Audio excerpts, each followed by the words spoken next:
Good morning and welcome to More Than Meets the Eye. I'm your host, Blind Prime, and this is my co-host, Cream the Cat.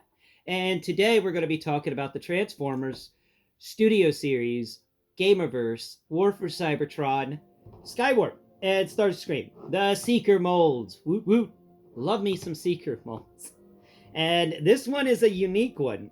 It's not as well. This vehicle mode is another attempt on a Tetra fighter. So we'll be doing that talk today and talking about, what it feels like and things like that, and what is the difference between this Tetra Fighter and other Tetra Fighters that we have received. So, getting into it immediately, I just wanted to say, this is a solid vehicle mode. It's solid. You can't hold him by the tip of his nose because that folds, but you can hold him like that. Yeah, it's pretty good. This is a really fun mode to work with and get the shape of. And I like the fact that it's kind of like a weird W. You got this wing here, and it kind of comes down and makes this odd W, or like like the head of a trident, but the two edge tridents are smaller. Kind of reminds me of Raphael's weapon that breaks the swords and stuff. Very similar in how the wing structure works on this. It's very neat. Now, it's heavy in the hand. It's a very solid piece, and when you feel around on it, the only things that you really get that are robot-like are these hands that are just kind of hanging out underneath the nose. And some people would go, "Oh, but I thought they were supposed to be robots in disguise. Why are their hands visible?" Well, they're on Cybertron, where they evolved at. So they're not really robots in disguise on Cybertron. They're just more than meets the eye on Cybertron. That's the difference. When they're on Earth or an alien planet where they're trying to hide the fact that they're giant robot warriors fighting in a crazy war that's lasted for millennia, they pretend to be vehicles. That way they don't get the organics involved in their war. A little bit of involvement, Megatron will always try to get the organics involved, and then Optimus is forced to go and ask the organics for help to get more organics involved. And soon enough, you've got organics fighting organics, and they're each fighting for a different side of a robot war that has lasted for millennia. That's why Optimus generally tries to keep away from the organics and try not to have them involved in the fights, because at the end of the day, this fight will last longer than they will live naturally. And it is so weird to have a war that went on where you got members in that war for millennia who are still around, who witnessed the first days of the war. It's like, that is one insane lifespan right there. These things live for a long time, and that really needs to be brought up more in the storytelling. That is just, wow. You need more enemies from people's pasts popping up and stuff like that. If they got a past that lasts multiple millennia, then they need enemies. So let's get into this guy, and I'll stop blathering on about things. So this Tetra Fighter is kind of neat in comparison to the other Tetra Fighters we've gotten. So the Siege Tetra Fighter I would give as an example of the perfect Tetra Fighter from the original show. And a Tetra Fighter is, think of a triangle, make a triangle, and then make a second triangle on top of that first triangle. Then take the second triangle and pick it up at 90 degrees from the first triangle. Then draw a straight line from triangle tip to triangle tip on all three triangle tips. And then you want to take that top tip, that top line, and you're going to shave it down so it's no longer a tip. It's a nice flat plane, and give it a little bit of a sweep in the middle. And that's the general shape of a Tetra Fighter. I knocked over the other WFC Seeker. And I had said that's the shape for the Siege Tetra Fighter. This one gets that across a little bit. So you got a triangle back here that goes all the way to the tips, and then it's a triangle that goes all the way forward to this tip. And then the wings kind of ruin that by making two separate little right angle triangles on either side of the spacecraft. But there is still a triangle that's really long and pointy, and then a triangle that's really fat and pointy. And then you can draw a line between the two, and there's your triangle Tetra Fighter moment. It's neat. I like the fact that it's I just like saying Tetra Fighter too. It's just a fun thing to say. So in the game that you get this figure in, there are two modes.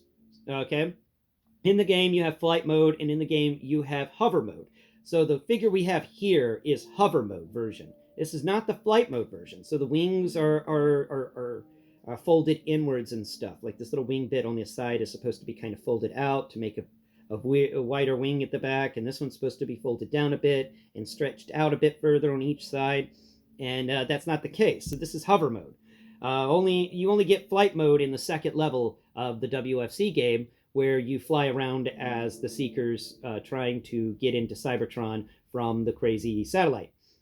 Now, let's get into how it feels, because, I mean, I've already talked about its weight and stuff and its shape, and it's a neat one. So this is definitely like a siege Tetra fighter somebody took the point of and pulled it away just a bit. They stretched out the front of it, and then they smushed it just a bit, so it's a bit rounder and fatter. And they also smushed the back a bit to make it a bit shorter than normal. Now let's start from the point. We got a rubberized point here that's got some decent textures on it. We come up here to the canopy, and the canopy's got some vent action going on either side of the canopy, which, you know, I'm always a lover of vents. And these are very small vents, though. And coming around there, we've got where the armor for the the Tetra fighter kind of spreads out from the other side of the canopy, and it goes out further, and then that armor leads into this underside area where the shoulders meet to become the core of this fighter's wings. And then we come out here to the wings, which stretch out on either side pretty well, pretty well. I like the little bitty null rays that are sculpted onto the tips of the wings. I thought that was nice. We do get little null rays, and though there's all sorts of little etchings and stuff in here with different different textures and things like that. And we've got these really cool kind of pointy round things that were sticking out the back of the robot's head. We got him right here with them sticking up. These are not the ones that you see, though, because these are smaller. The real ones get folded into the backpack in robot mode, and the smaller faux ones come out. So those are the bigger ones, and they're pretty neat. It's kind of neat how how there's a balance, one on each side, where this is kind of a thing that only has one of things or three of things. It's got two of things right there and two arms, of course. But coming around here to the back, we've got some more really fun panel shaping going on, more little etchings in the panels of the wings and stuff, two siege ports, and more vents happening right below the siege ports. Ooh, nice vents. Really nice vents. I like how they like pop up and stuff. Around the front area, yeah, so you could tell like this back thing is supposed to be the engine. There's plenty of vents, and then right here behind the canopy is this little square cutout area that when you fold the hands up, the vents on the hands actually line up with this area so that it's a place where the wind goes over the canopy and then it kind of moves down into this pocket. And the faster and this is me making assumptions based on how it feels, but the faster this fighter flies, the more air gets pulled into these vents behind the canopy. So that air goes up and then it goes down in there. Or it could just like cut across and leave this area as an entire pocket where their air never goes. In which case, this must be where you can do some off-gassing for the inner stuff. Just exhaust can come out of there, and it just kind of piles up and then trails away. Neat idea, I think. You can't stand him up on his end, but it's not very good.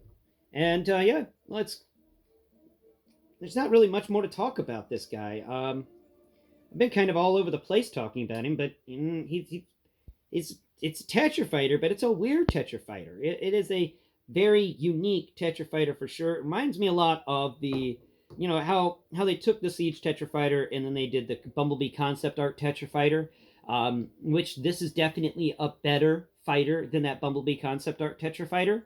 I believe so, and I think there should be a thing to actually hold this guy up at.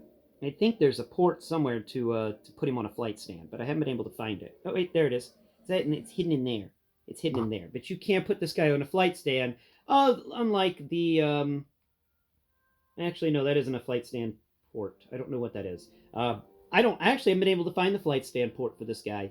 I'm sure it exists around the hip area, but still no luck finding it. Then again, I haven't really been looking. I really need to.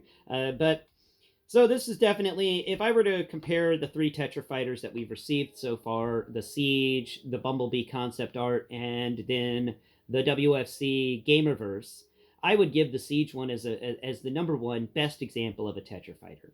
This is definitely number 2. This is really, really good. The Siege, the Bumblebee movie concept art one, I don't like it. I don't like it at all. I've never enjoyed that Tetra fighter. But this one's definitely in the books. So before I let you go, let's talk about its size with a handy dandy Lego pad. And yeah, then we're going to be calling out the video. So here we go. Got my handy dandy Lego pad. And let's compare, let's take a look at this vehicle size. So vehicle mode from rear to nose. There we go. Come on, nose. Come on, nose. There we go. From rear to nose, we've got a robot mode that equals... It's pretty big. You're pretty big. We got 19. No. All right, so that's 16 right there. 17, 18, 19, 20, 21, 22, 23, 24 studs long in vehicle mode. And now, width-wise, from vehicle mode, we're measuring wingtip to wingtip. Actually, we can measure the rear wingtip to wingtip because they're just slightly wider. That's going to be the best width of the vehicle right there. So we've got 10, 11, 12, 13, 14 studs wide at his widest. And of course, height-wise, at his highest point, which is that little bit at the end, he is 9 studs tall. Not bad. Not bad for a Tetra fighter. My grade for this vehicle mode is going to be an A. I think this deserves an A rating. This is a decent vehicle mode. It was fun to get into, and it's solid. You got pretty good, in my opinion. I like this vehicle mode. I got nothing bad to say about it, other than I wish there were more Siege ports, but that's in the past. We're done with that. So that's my grade for this guy, and my overall grade for this Transformer. All in all, we got a really good robot mode, an A+ robot mode. We got a B in the transformation. I thought the transformation could have done with a bit more, so I gave that a B+. And then we got an A for the vehicle mode. So I'm going to say that this guy deserves a grade of a high B+, a low A. I give it an A-. Yeah, overall ranking, an A- for this wonderful, wonderful little Transformer. Thank you all so much for watching today's video. I hope that you have enjoyed the show. Please like, share, and subscribe before you go. I know I should have mentioned that earlier in the video, but I always forget. I just get so excited talking about these things, I forget to ask you to help me raise awareness for the blind and the visually impaired through alternative means and methods, and this is including to, but not limited to, Transformers. And, of course, I hope you've enjoyed Cream, who hasn't done anything today but sleep. I don't even know. How do you sleep so much? You spend like 20 hours a day sleeping. Sleep, animal. Until next Prime. Bye-bye for now.